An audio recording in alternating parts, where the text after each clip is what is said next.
for our children of praise making grace.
16 says, all scripture is given by inspiration of God and doctrine, for reproof, for correction, for instruction in righteousness,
we sing 534?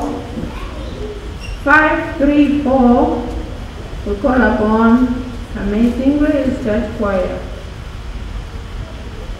534.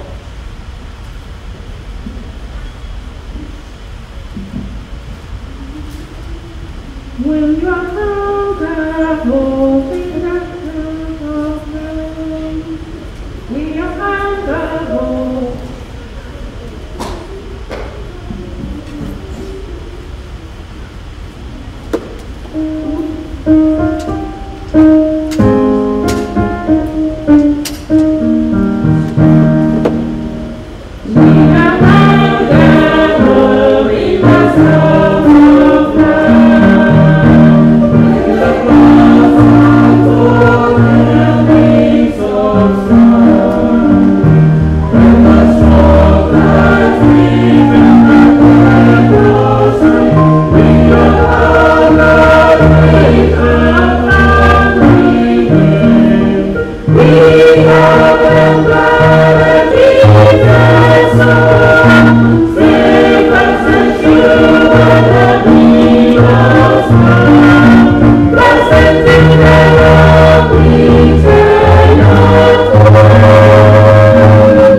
That's the other one. So when you switch that thing, the bar is one of. Can you switch? Okay. Okay, switch again. We're gonna use that one.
Amazing Grace Men Ministry. 626. I need to wait here one more.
It's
good? That's good.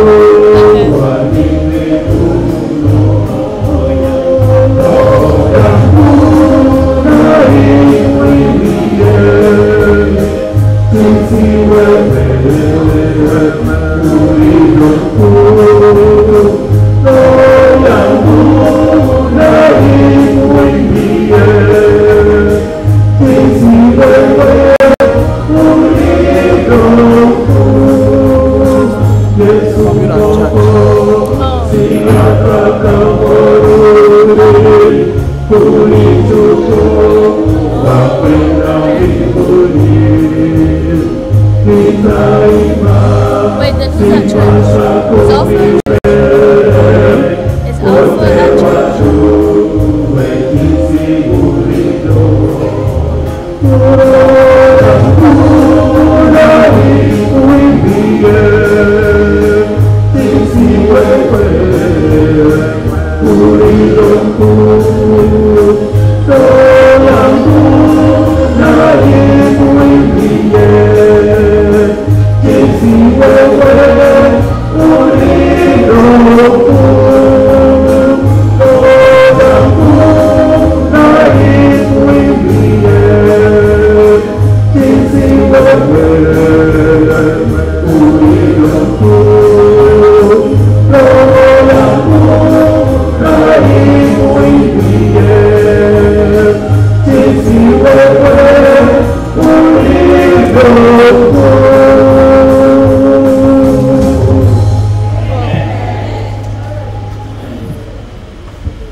Amen. As we sing 359, I call Metro Choir. Metro Choir, as we sing 359.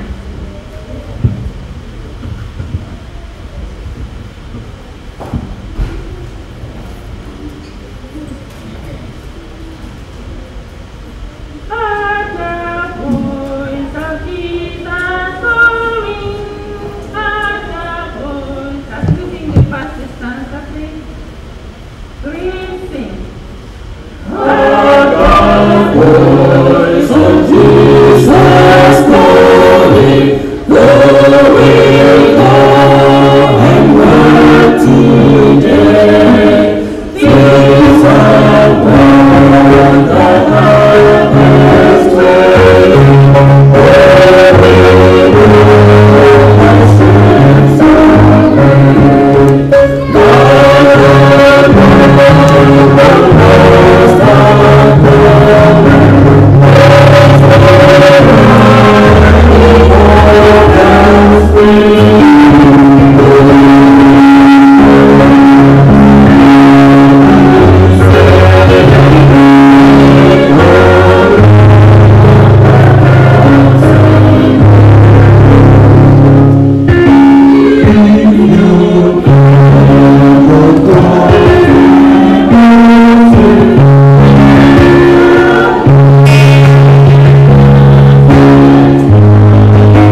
As we continue the third stanza for 359, the third stanza, 359, I call Amazing Grace. Youth. Youth's Amazing Grace. Our song. The third stanza, 359.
Marafiki nilowaalika na hata majirani, sikilizeni. Karamu imeandaliwa, ukumbi wake huko juu angani. Wapo majini malaika, wametangulia kuandaa wamevishwa mavazi meupe wakiwa na Yesu. Marafiki tunawaalika na hata majirani, sikilizeni. Karamu imeandaliwa, ukumbi wapeo kwa tuangalizi.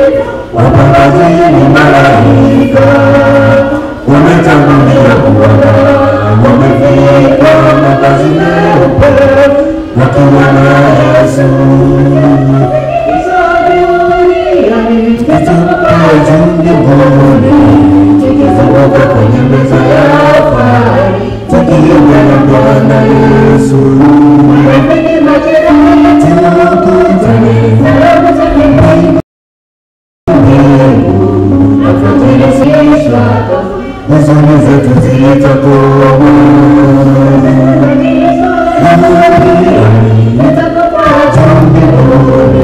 Kwenye meza ya fahari, tukiimba na Bwana Yesu. Marafiki majirani, tukutane, salamu zake Mungu afuatilisha, kufananishwa, huzuni zetu zitakoma. Tusipoona duniani, tujue siku moja tutaonana. Hatutazindana tena, hapo ni mwisho wa milele na milele. Wapamoja vita vizuri, tukisubiri taji yako, tukutane katika ukumbi ulio angani. Tusipoonana duniani, tujue siku moja tutaonana. Hatutatengana tena, milele na milele. Vita vizuri, tukisubiri taji lako, tukutane katika ukumbi ulio angani. Tutapopaa juu mbinguni, tukizunguka kwenye meza ya fahari, tukiimba na Bwana Yesu. Marafiki majirani, tukutane, salamu zake Mungu afuatilisha, ya kufananishwa kamwe, huzuni zetu zitakoma. Tutapopaa juu mbinguni, tukizunguka kwenye meza ya fahari, tukiimba na Bwana Yesu. Marafiki majirani, tukutane, salamu zake Mungu afuatilisha, ya kufananishwa kamwe, huzuni zetu zitakoma. Tutapopaa juu mbinguni, tukizunguka kwenye meza ya fahari, tukiimba na Bwana Yesu. Marafiki majirani, tukutane, salamu zake Mungu afuatilisha, ya kufananishwa kamwe, huzuni zetu zitakoma.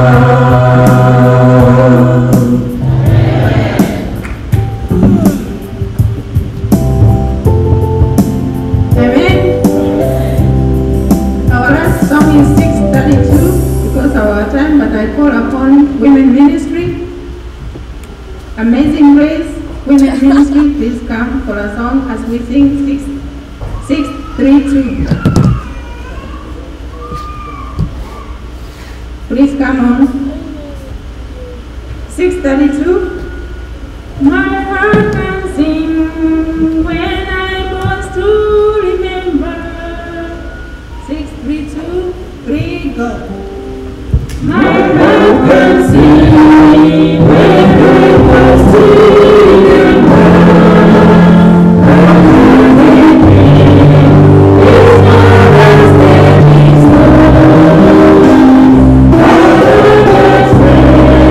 That's why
We need to look here.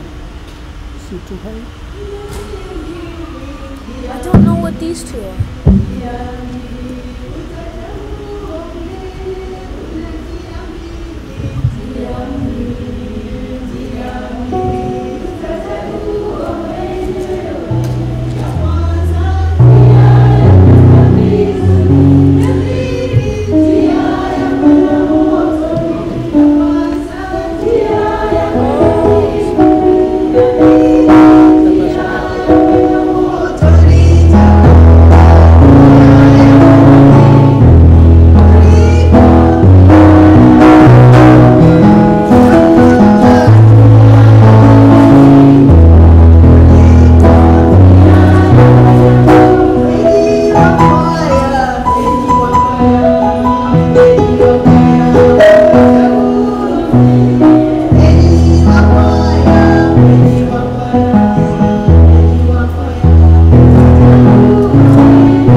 and most gracious Father, by the name we come to you this morning.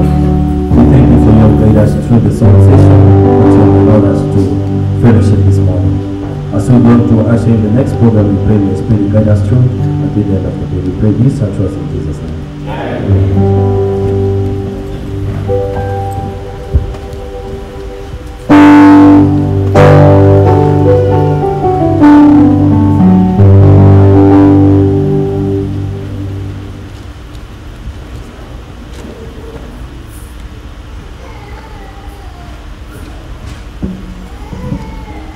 Good morning, church. Good morning. We are here. Happy Sabbath. Wow. Today's passion is really beautiful. And if there is anything that you will take as medicine in life, is when people are singing. And singing really gets into me more than words. May God bless you for the presentations that you made since this morning. I'm Hela Victor, presenting to you announcement this morning. We welcome all our visitors, our guests from all corners that came to our church today. But let me see non-church members from Metro, from Amazing, those friends who came to church today for the first time.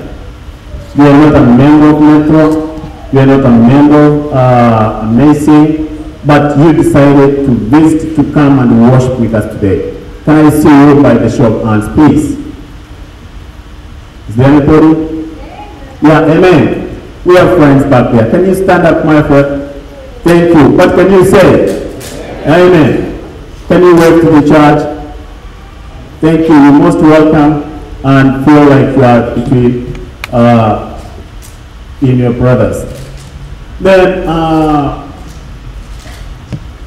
I welcome all church members, the Metro Church Choir, and all friends that came to visit and to worship with us today. And let me see our friends from Church Metro to stand up. All church choir members, all members. What can you say? You're most welcome. Can you wave to the church? I'm not seeing our brothers and sisters to welcome them. Okay. Thank you so much. Because of time, let me invite one of the Metro Church choir member or leader to stand up and give a word, maybe welcome.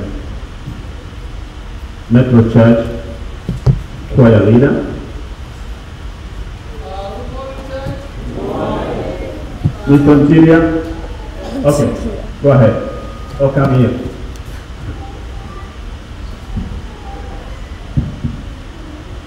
Good morning, church. We're happy to be here, and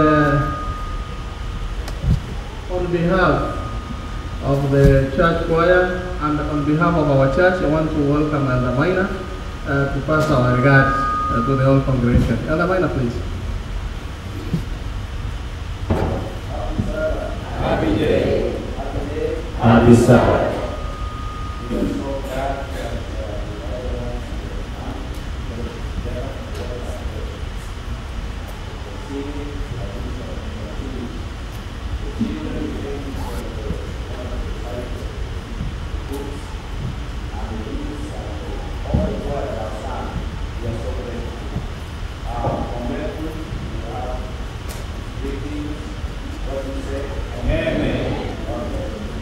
As time goes by, I will introduce all the leaders, but not right now. For now, may God bless you. Amen. Thanks, Mr. Interior, and thanks for that introduction. All church choir members from Metro, most of them are my friends. We know them. We have interacted. We have worshipped together, and I personally welcome you here. As I finish, sometimes people say Victor doesn't have a family here. Yes, my wife is not here, but I have a family that stays with me here.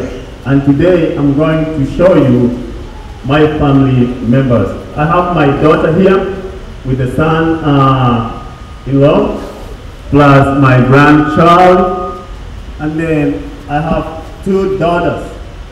They should stand up today and see these are Victor's daughters and son-in-laws. Wherever you are, please, abana bali bane terenani. Ingwata abana igamu kalambo sande. Abana bane mbarawo. Nchungo wocha bosia iga nalimwa ona lengo mwako linabwati amata. Nchungo wocha bosia iga for the first time I'm introducing my family here. Mungu na nacha mambia kala wocha litwala complete.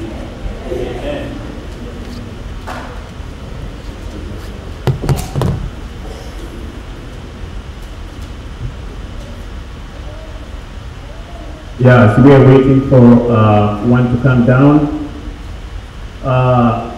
Assam, besides me here, this is my daughter, Valentine. This is my grandson. I call him my father, the late Ongaga, so I call him Baba. She is my niece, my nephew, and my second born sister's daughter. My second born sister. Musubati uminto okabira se familia ane oyona yo mwana oye. So oyona mwana one my daughter. Usipo binakwana. That's the truth. So this is my daughter. Mamu mwawo is my biological sister. I will introduce the next before I give the other time to introduce. Hi, Church.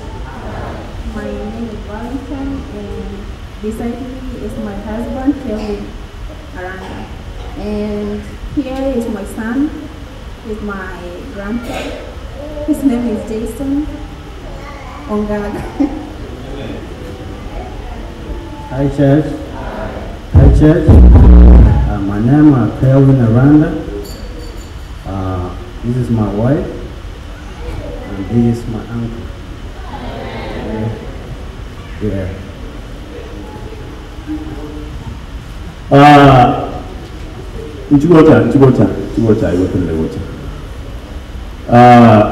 This is my daughter.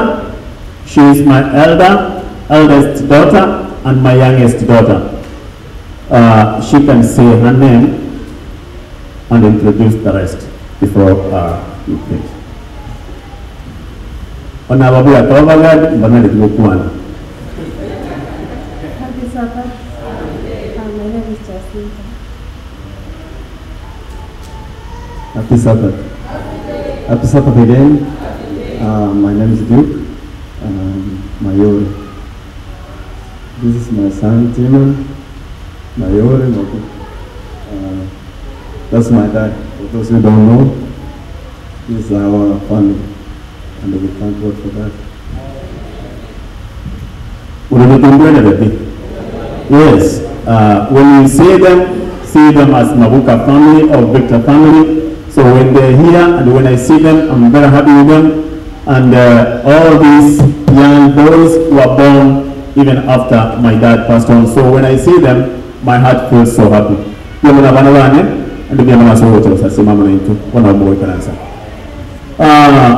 Now I invite my church pastor to rise up and then give a word before we complete the announcement. Welcome, Pastor.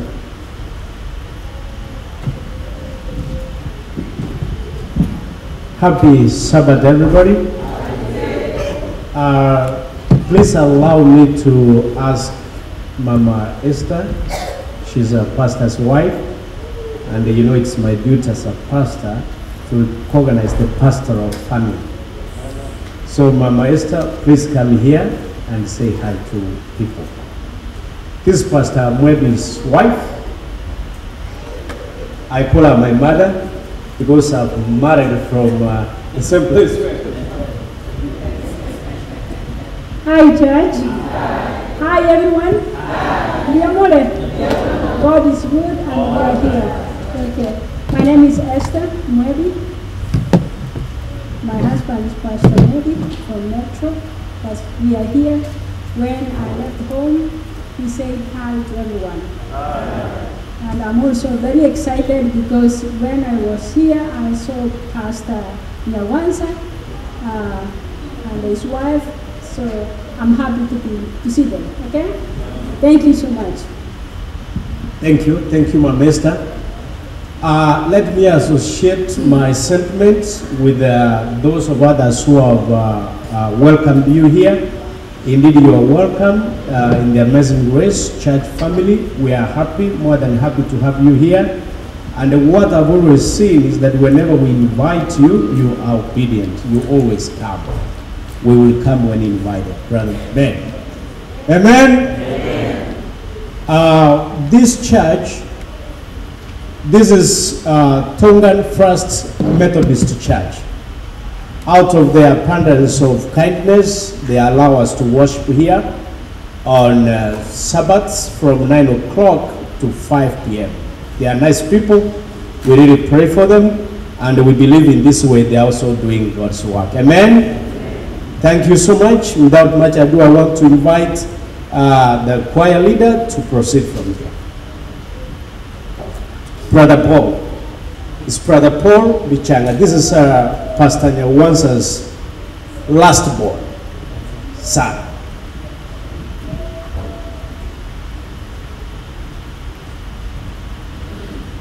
Most gracious Father, Lord, we thank you this morning. Thank you for the Sabbath. Thank you, Lord, for the privilege that you have given us to fellowship together. Lord, as we share thy word, we invite you to be in our midst, for we pray in Jesus' name. Amen.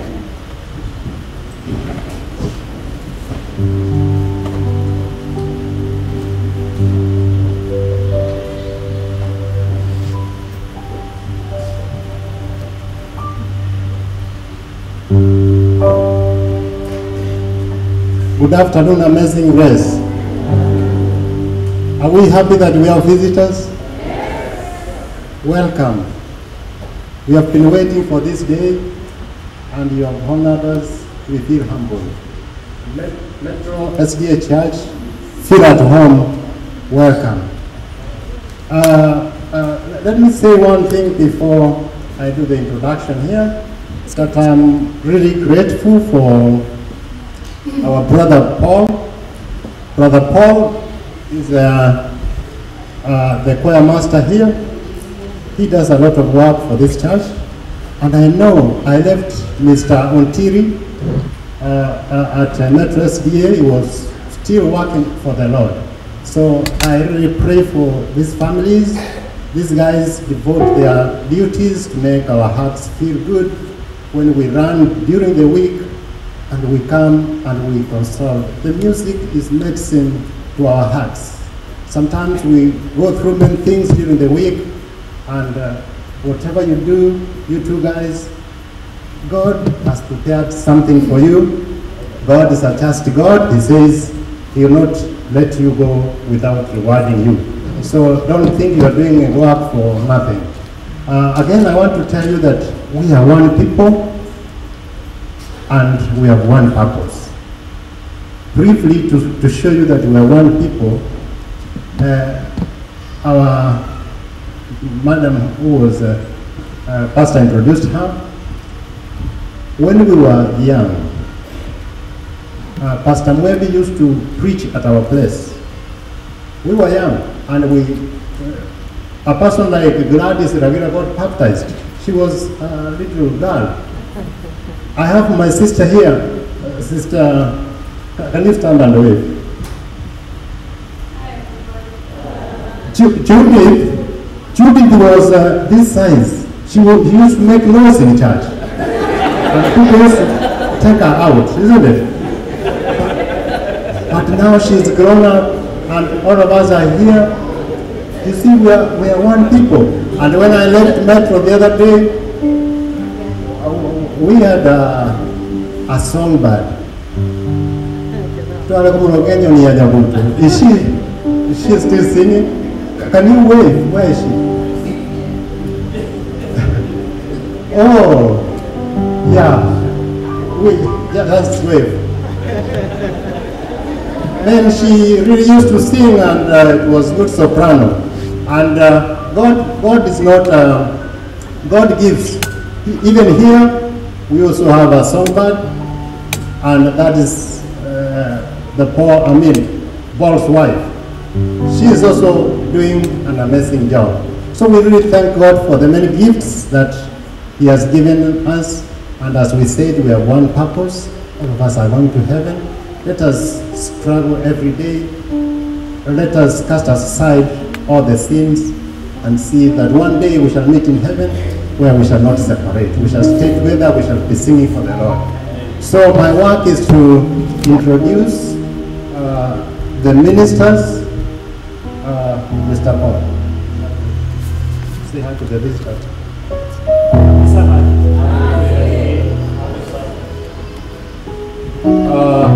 Next to him is our sister Gladys.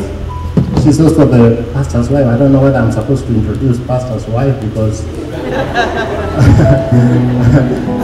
yeah. Happy Sabbath. Happy day. Hapa kila mtu lazima ajizete. So I can't keep quiet. I'm so happy to see my choir. This is where I started singing as soon as I landed in the US. Amen. So I'm happy to see you. Last time when you were there, I tried to pick the other side, like, is my chair still there? But I was happy I saw my space. So in any case, I'll pop in anytime. Amen? Amen. Amen. So, as usual, I cannot forget to say, Mama Esther, my fellow celebrities, welcome once again. We're happy to worship with you today. Thank you. Amen. Thank you so much. The elder who is going to give us the bread of life, I just want him to wave. But something else about him is like, I also married from his place. Or you know, Moko. And I have other friends from that place. In fact, we are one people, and I feel really at home because everybody is related to me in one way or the other. So just wave, and then when your time comes, you will take up. So at this moment, I think I'll invite Sister Gladys. Oh. I forgot my name. I thought everybody knows me. By the way, last week I was ordained. I'm an elder now.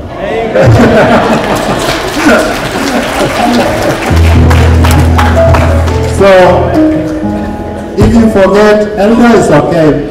My name is Maisha, and my wife is here. You can.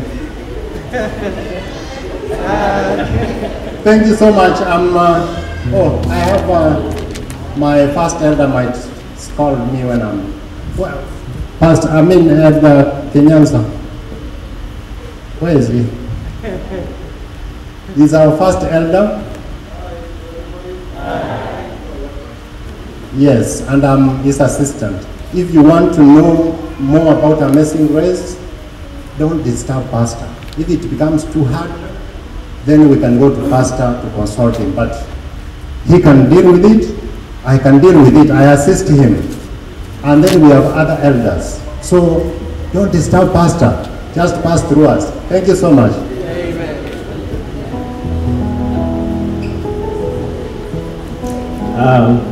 I'm sorry, I'm supposed to read the scripture. Everybody was welcoming the family.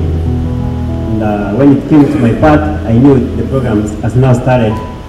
I had to take the doxology. But I have my parents here, and my wife is here. You will come, but I just need them to stand and wave. That's it. That. Yeah. Thank you so much. Now, back to the program. We have the key verse, Revelation chapter 14, verse 7. It's on the program too. You want to read on the program?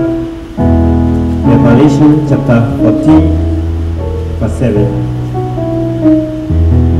I hope you're there. It says, "Say with a loud voice, fear God and give glory to Him. for the hour of his judgment is come, and worship him that made heaven and earth, and the sea, and the fountains of waters. I may repeat. Say with a loud voice, fear God, and give glory to him, for the hour of his judgment is come, and worship him that made heaven and earth, and the sea, and the fountains of waters. May the scripture be pleasant. Now we're going to stand with our songs, number 341. I invite also choristry to come. We need to sing with power because it's musically, quietly. We need to sing with that speed and the power we need. Let's rise up.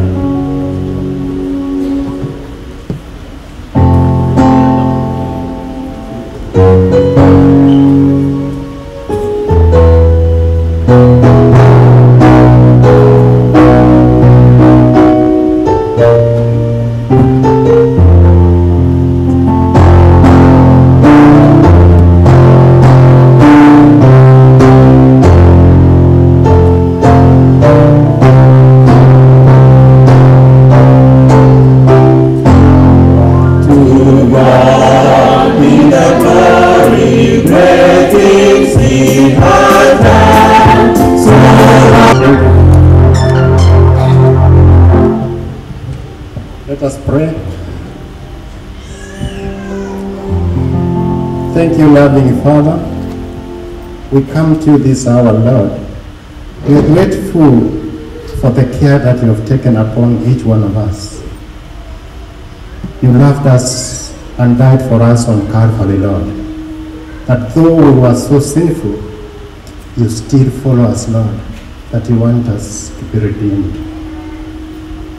Jehovah was asking, what is man that you follow him? It is because you are a loving Father.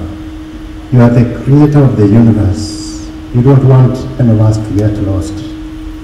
Therefore, this Lord, I present to the families who are presented here, Lord, that you send your spirit, that it touches each one of us.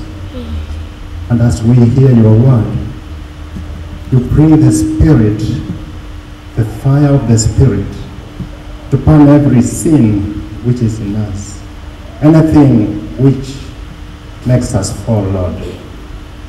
Guide us, Lord. Guide us in this life. I pray for the pastors, Pastor Moby and Pastor Josiah. You have entrusted them with the responsibility of bringing your word so that your mission will be accomplished in this region. We pray that their families, you guard them with a wall of fire, that you give them the heavenly wisdom, that you lead them in all their ways. And when all is said and done, they will be victors. You crown them with the gift of everlasting life. I remember too the choir leaders, the ones who work day and night. Nobody pays them, but we know you have their reward ready. We ask that you empower them every day. You bless their families so that they may not lack. I also present the congregation, Lord, which is before you.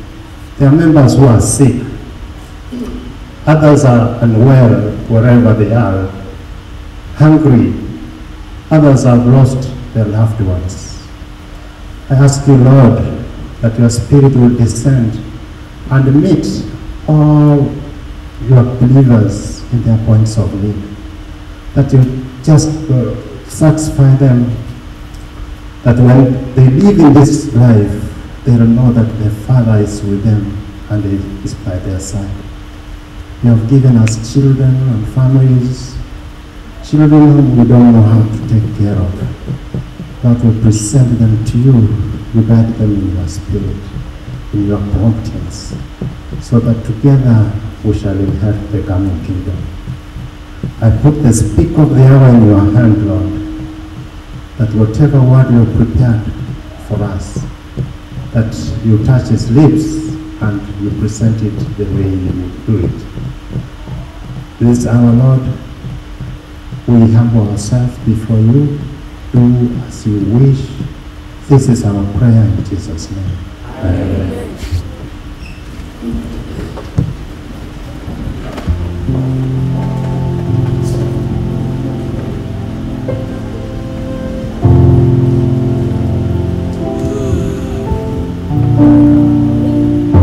It's now time for tithes and offering. So deacon and deaconesses, it's your time. We have 3 ways of giving or 4 ways. We have, for those who want to use Cash App, we have $ Amazing Grace 2018, $ Amazing Grace 2018, and we have the number which is 682-313-2167, 682-313-2167. And for those who have an Advent giving app, you can always use that one when the envelope goes around. So at this time, as they are collecting the offering, I want to call, Amazing Grace Choir. The choir of Amazing Grace, it's your time when they are collecting the offering. Thank you.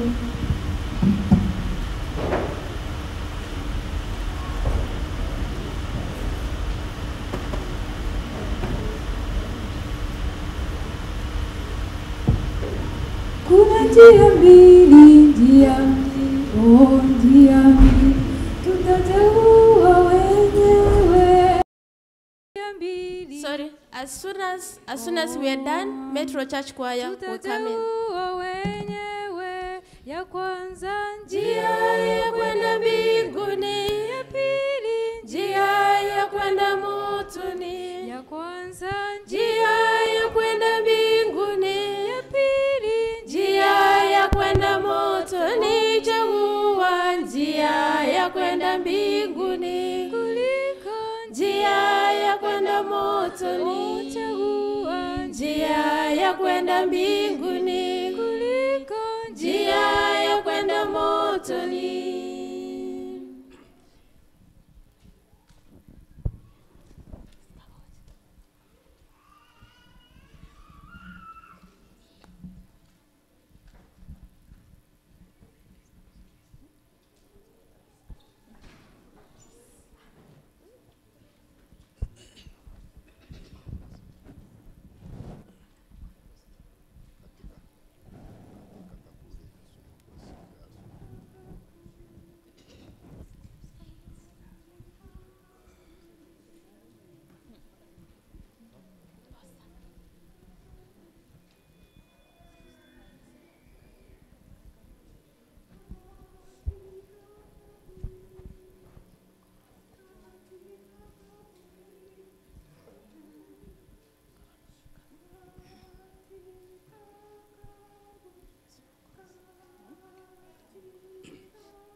ametoka kifoni, maadui amewashinda, nguvu za giza zote ameshinda.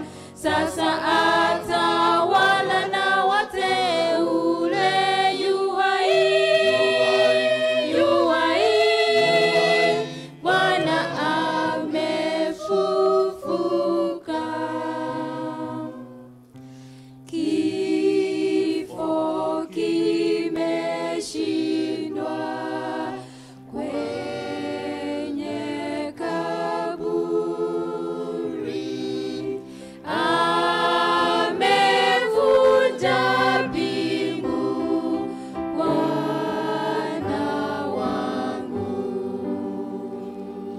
Ametoka kifoni, maadui amewashinda, nguvu za giza zote ameshinda. Sasa atawala na wateule, yu hai, Bwana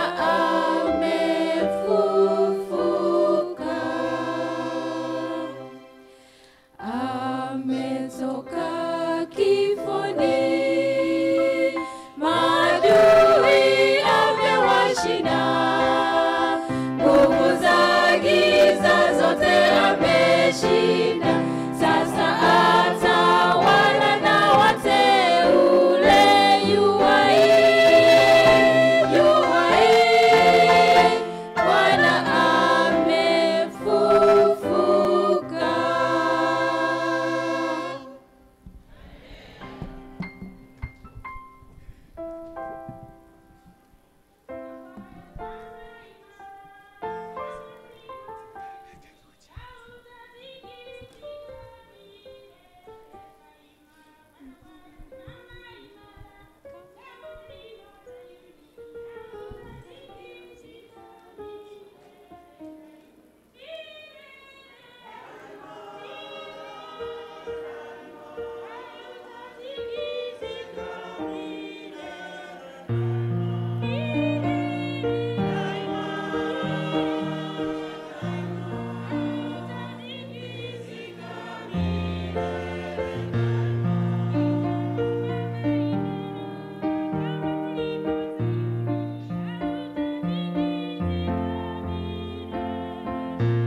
One, two.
Let's all rise up and those who are collecting the debt and offering. Yeah. let's all rise up with the song 670. Let's all rise up. 6-7.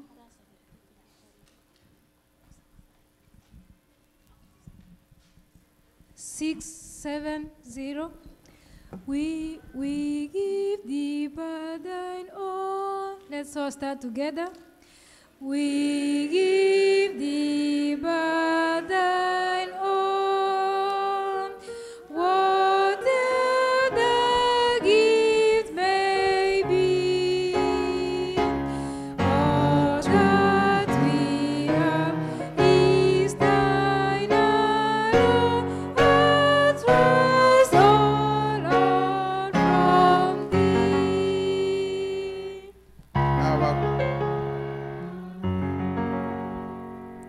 Our gracious Father within heaven, we come unto this time, every laden of sins. Father, before you, they're your children who you have present. Now, Father, they have returned their tithes and offering. Continue to bless them. For those one who give, we pray that Father continue to bless them. For those one who didn't get a chance to give today, we pray, Father, bless them so that, Father, they can continue to bless you. Father, we pray for the programs of today. We put it into your hands. The speaker of today, we put him into your hands. Cover him with your blood. As he going to sow your seed unto our hearts, let us see you in Calvary. Let's turn our hearts and trust you, Father, as we are waiting for your second coming. We pray for all the program of today. We pray this, believing in Jesus' name.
Good afternoon.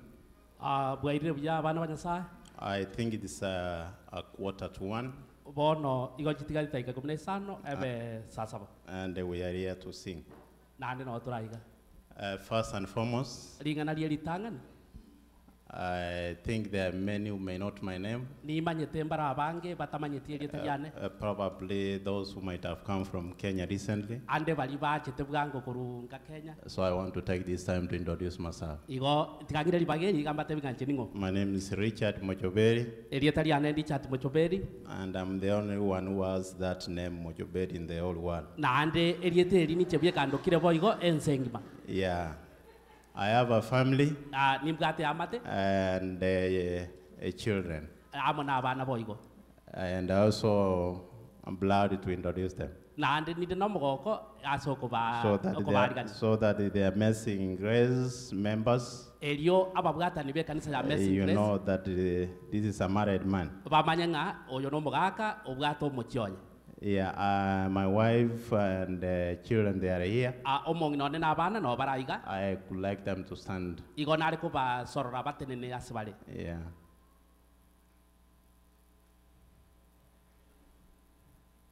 And my wife, she's there, she's called Lista.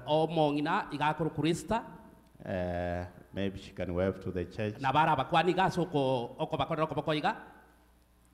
I have my daughter, Unaya.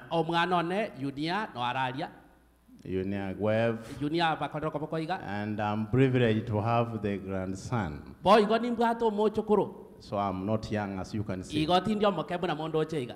Yeah, his name is Isaiah. I don't know, is he here? Okay, might be outside. And my second born is Joshua. And Ruth. That's the family. Thank you. Thank you so much. I want to start by thanking Pastor Josiah for the invitation that you extended to us as a church. Also the church members. When I came this morning, I was well received by Elder Nyangweso. That is the reception that we are looking forward when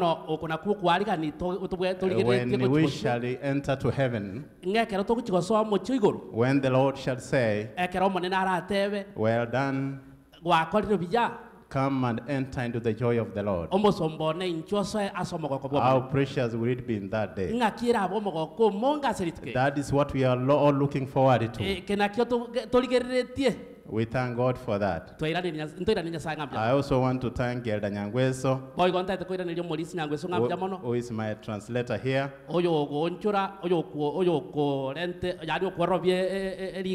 By the way, Nyangweso he's been my long-term friend. Whenever I could go home, he used to call me so that I take him to the airport. But he has a case to answer. Because I understand he brought the family and he has never introduced them to me. So today we are here to sing. But I want to tell the choir members that whatever we are doing, the songs that we are singing, we are in danger. We are in danger. That is the first thing that you need to know. You are not singing just for singing, but sing bearing in mind that you are in danger. The book of Deuteronomy, chapter 31, verse 19, God tells Moses, write this song so that it can stand against them. So the songs that we are singing, they are going to stand against us. So how do we sing? I'm not talking about the songs sung outside, but I'm talking about the songs we sing as choir members. As Seventh-day Adventists, our music, they must be in line with the mission of our church. And the mission of our church is to proclaim the everlasting gospel in the context of the three angels' message. That is the mission of the Adventists. I'm not talking about the other songs, but I'm talking about the songs that are sung by us as Adventists. Do we know our mission? When we sing, do we know our mission as Adventists? In these last days, we have been called to proclaim the everlasting gospel in the context of the three angels' message. From the book of Revelation, chapter 14, verse 6, while John was in Patmos, and you know why he was taken there, they thought that once they take him there, he was going to die. But this is where the Spirit of the Lord appeared to him. Kurenda igana omoika bwa manene. If you read the book of Revelation, it says, I was caught by the Spirit of the Lord. And this is why it's writing the book of Revelation. So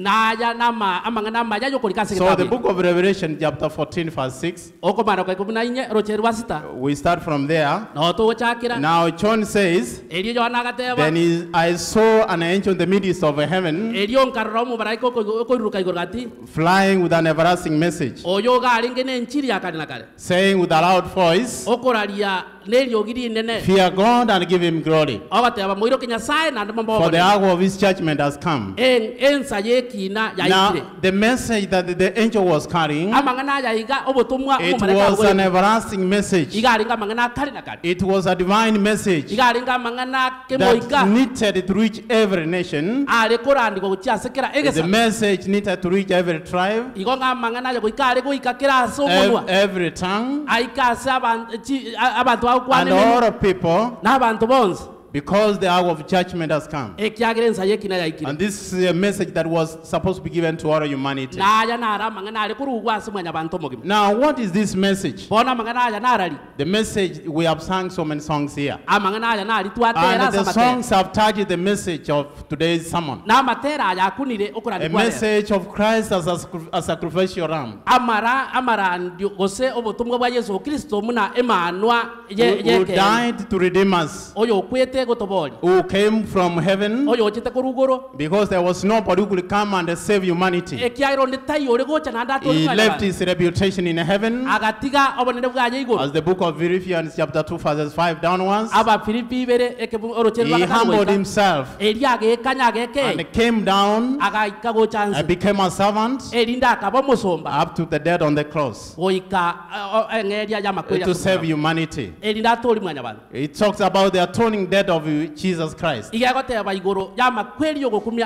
which we could not do as human beings, Jesus did for us. He carried our sins on our behalf. That Isaiah 53, you read downwards. It says that he was bruised, he was beaten, he was wounded, and by his wounds all of us we have been healed. Now we are here to thank him for that. He rose again after his death. He resurrected, and is sitting on the right hand side of the Father. He is interceding for us, because he doesn't want any one of us to get lost. That's Jesus Christ, in whom we were created in his own image. He doesn't want any one of us to get lost. He doesn't want any one of us to get lost. It says from the book of John chapter 6, 39 to 40, Jesus said, those whom the Father has given me, that I should not lose even one. That's what the Lord says. So he wants all of us. So we are here to sing. He says, fear God and give him glory, because of what he has done. Now I need you to ask yourself questions. Are the songs we sing give glory to God? Does the songs that we are singing give glory to God? Or we are glorifying ourselves? Do we ourselves as choir members fear the Lord when we are singing? In 2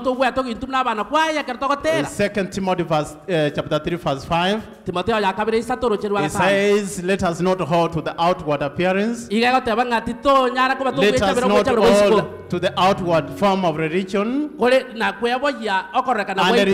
the power of the word. All of us, even the recipients who are seated here, when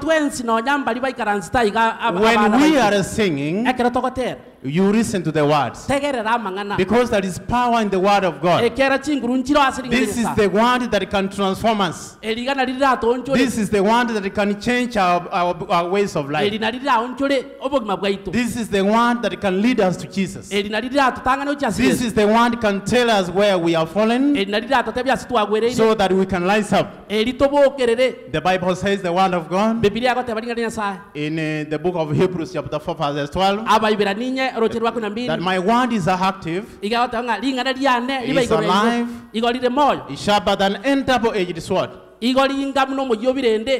penetrates through the souls of men. And that is the marrows and the joints. And it discerns the intents of man. It's the one that can tell you where you have gone astray.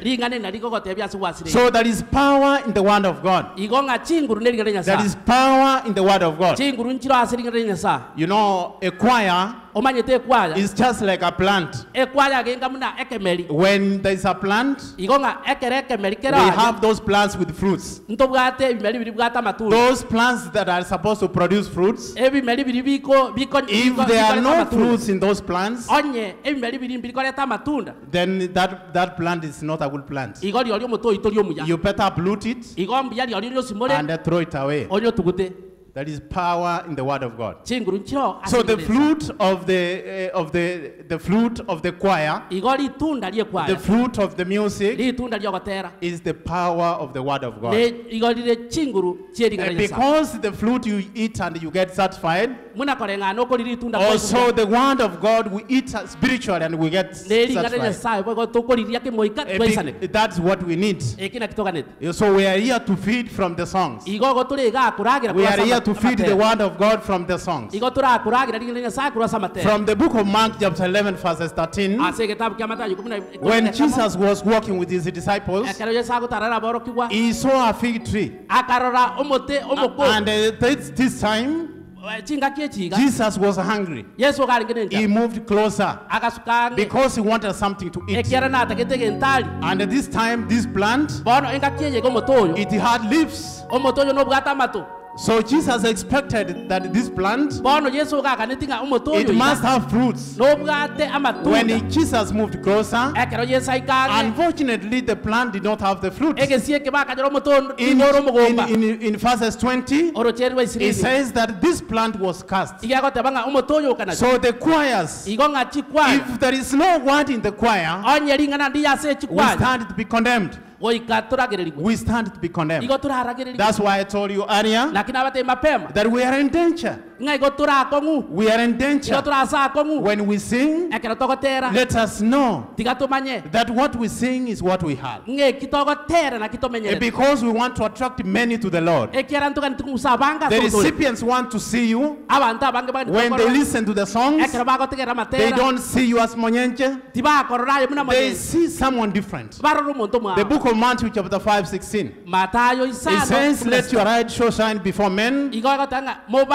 When they see you, they see Jesus. The children of Israel, I want to tell you that we are on a war. In this channel, we are on a war. We are not living in a peaceful war. When the children of Israel, when they were on a channel, when they reached in the wilderness, as they looked behind, they saw the Egyptian army. And they started complaining to Moses, why did you bring us to die in the wilderness? Were there no grapes in Egypt?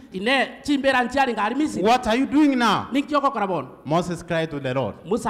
And the angel that was ahead of the Israelites, you can read that one from Exodus chapter 14 and 15. That is chapter 14 and 15. That angel came in the midst. He formed a pillar. And the children of Israel, they were able to go over the other side. They closed the Red Sea. After they crossed, Miriam, the prophetess, she started dancing. She started singing for the Lord.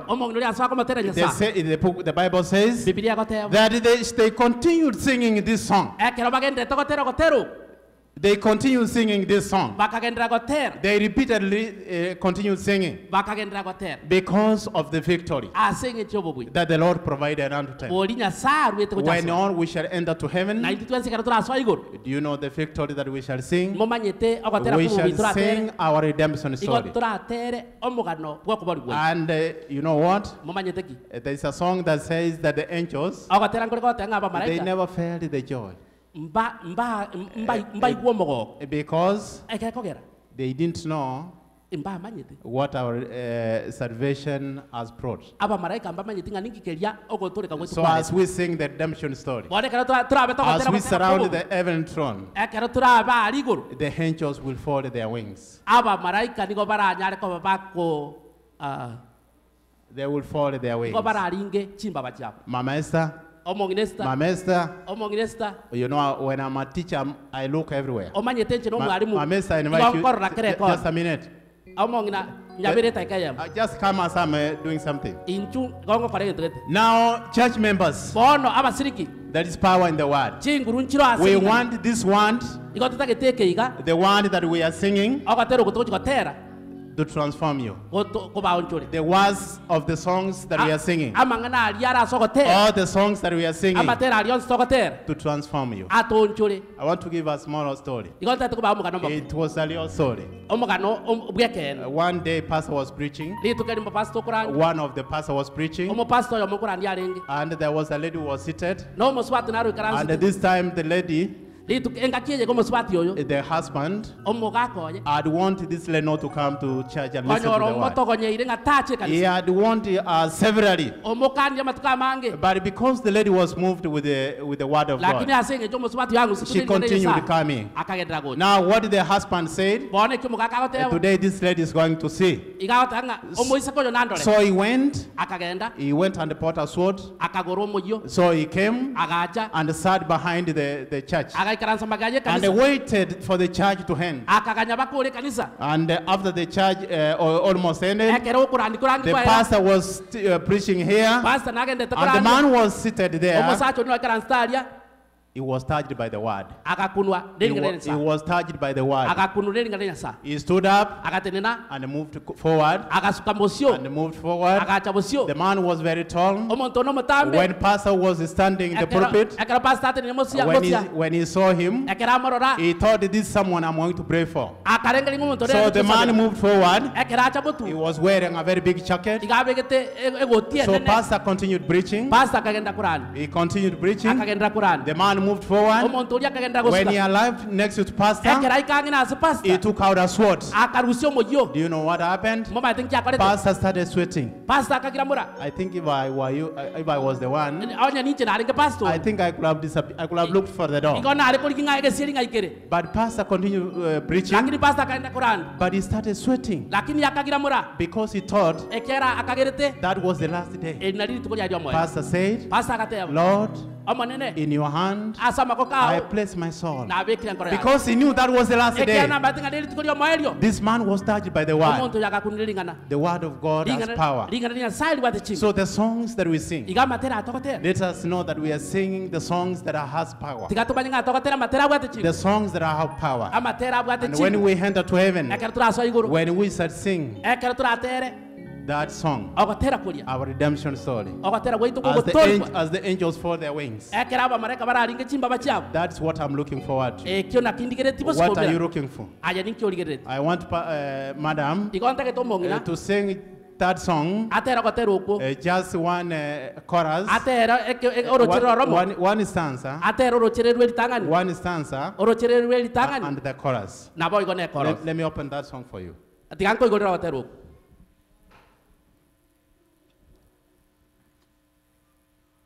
As the choir get prepared, Metro.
her to sing the verse and the chorus. Na atero rochire dwe litanganya mana chorus.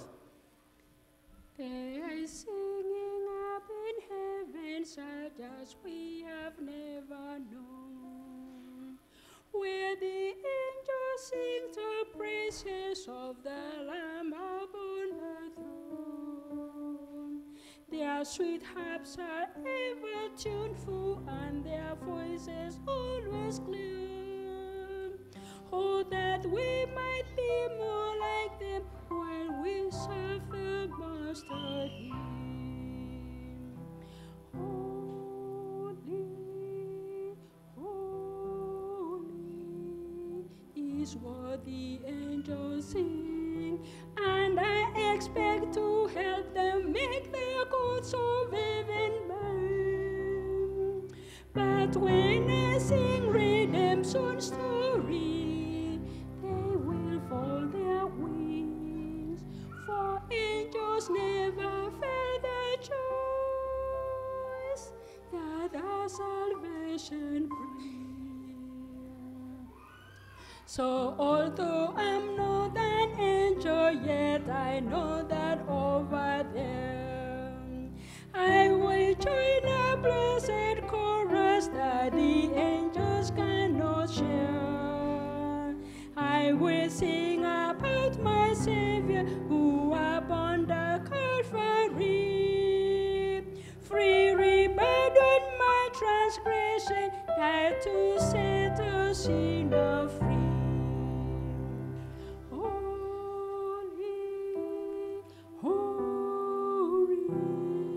Is what the angels sing, and I expect to help them make the courts of heaven ring.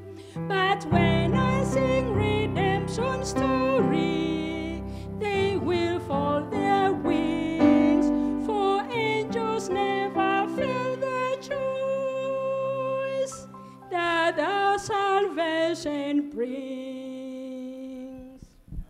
Thank you so much. Let us sing for the Lord, for what He did for us in Calvary, that which we could not do by ourselves, that which we could not do by ourselves, He did for us. He put us with a price.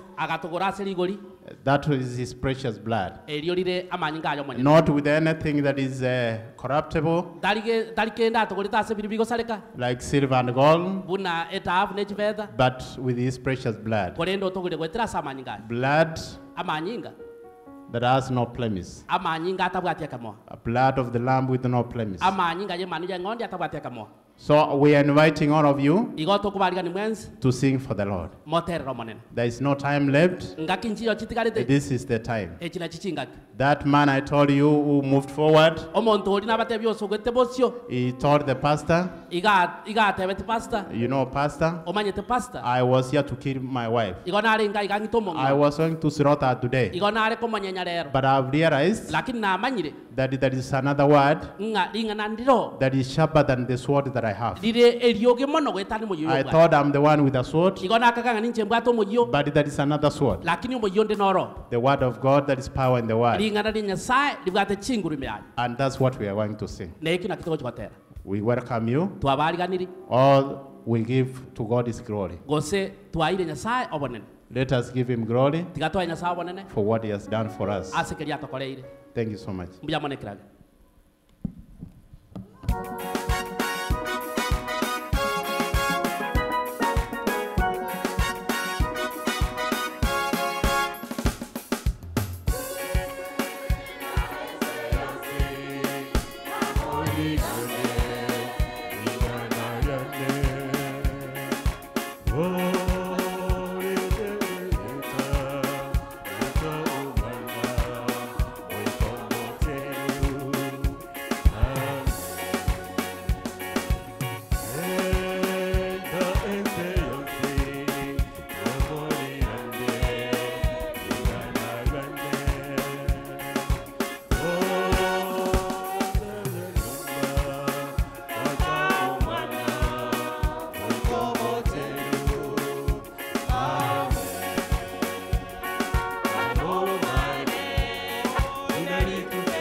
Thank you, the choir, for that good song. Thank you for that good song. Let us use the songs to bring many into the fold. John 10:16 says, there are many sheep who have not entered into my sheepfold. So through songs, you may not go out to preach, but you will preach through the songs. They will hear the voice of the Lord and come. That's why it says in Revelation 49, Babylon has fallen. Those who are in Babylon, they need to get this message. And we need to take this message through songs, so that they can come to the sheepfold. Those are the ones the Lord wants. He has promised that He doesn't want any to get lost. He wants all of us in that kingdom. And that's my prayer this morning. May God bless you. Let us pray. Our most glorious Father, Lord, we come before you the way we are. There's nothing good that we have brought before you. We are sinful by nature. Oh, we pray, Lord, that you may cleanse us with your precious blood that was shed on Calvary. Help us, help each and every one of us to make a decision to follow you. For we know that your coming is so soon. Lord, now, as we continue with the songs, as we continue praising you, may your Holy Spirit be in our midst. For we pray in Jesus' name. Amen. Amen.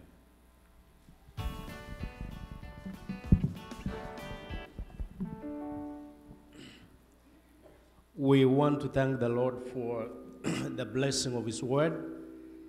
Elder Mojoberi, we thank God for the way He has used you to deliver His word.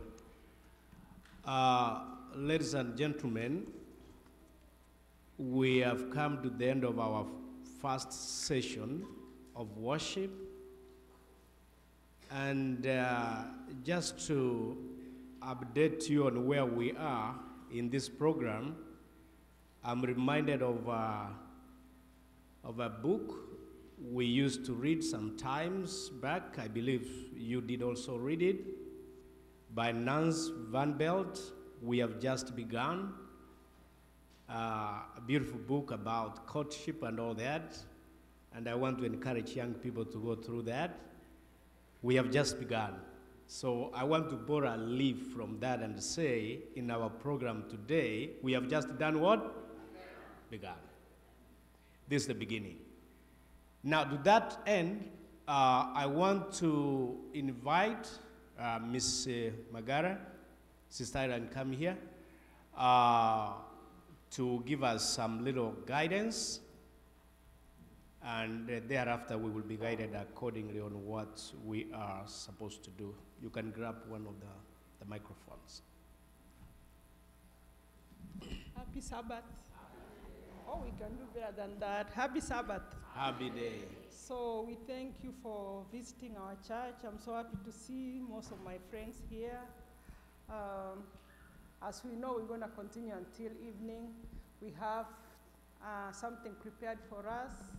So please don't leave. So as you get outside, go to the right, and then there's a building right here. Let's pray for the food. Let's pray. Our Father above, we thank you for this day. Thank you for your mercy. Thank you for the visitors. As we are going to refresh our body, may you be with us. And we give glory and honor to that. In Jesus' name we pray. Amen. So don't stand yet. That's just an appetizer. It's just a prayer to bring some appetite. Thank you, Sister Eileen. Now, let us not forget, after sharing our meal there, we will be having an afternoon program, but I think we are slightly behind the schedule. We will see what we can do. I will ask Brother Dan, before Brother Dan disperses us from here, is one of our deacons. He will give us the order to do that. I want to ask Pastor Nyawansa, please come and pray to disperse us, not for the food. The food has already been prayed for, but to close up now this congregation, this meeting, this part of the meeting, and then Brother Dan will give us the direction on what to do. Pastor, come over.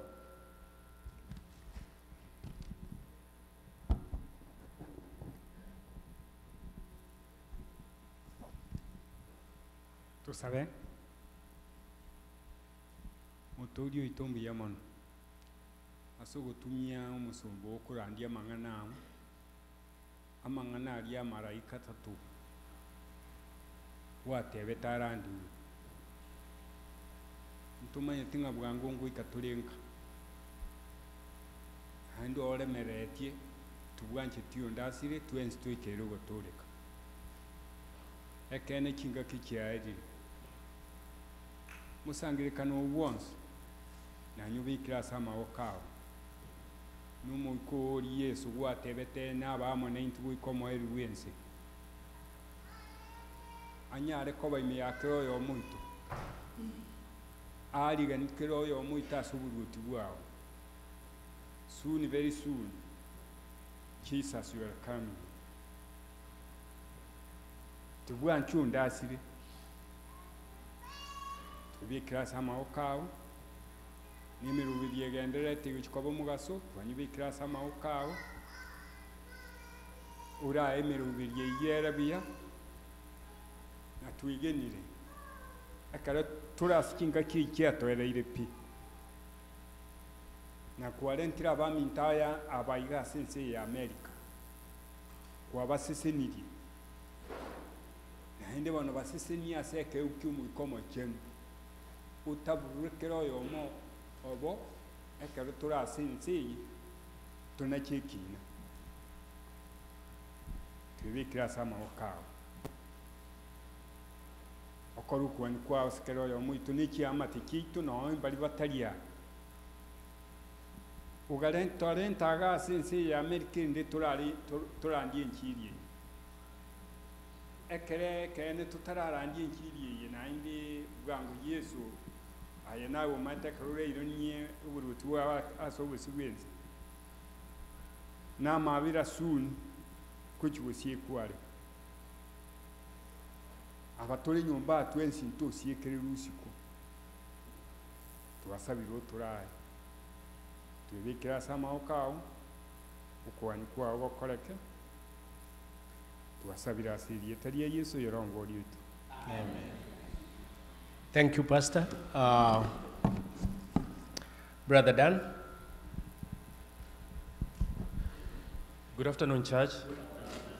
Yeah, so we're going for lunch, and we're coming back here for the afternoon session.